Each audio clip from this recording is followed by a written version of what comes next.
பிரியமானவர்களே, இயேசு கிறிஸ்துவின் நாமத்தினாலே அன்பின் வாழ்த்துக்கள். இந்த நாள்லயும் இந்த கிறிஸ்துமஸ் அன்றைக்கு இந்த வீடியோ வழியா உங்களை பார்க்கிறது ஒரு மிகுந்த சந்தோஷமான காரியமா இருக்கிறது.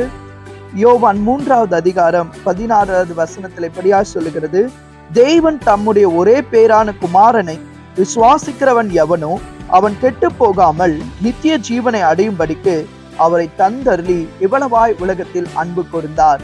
பிதாவாகிய தேவன் தன்னுடைய ஒரே பேரான குமாரனை நமக்காக அவர் முழுவதுமாய் ஒப்பு கொடுத்தார் என்று சொல்லி இந்த வேத வசனத்துல பார்க்கிறோம்.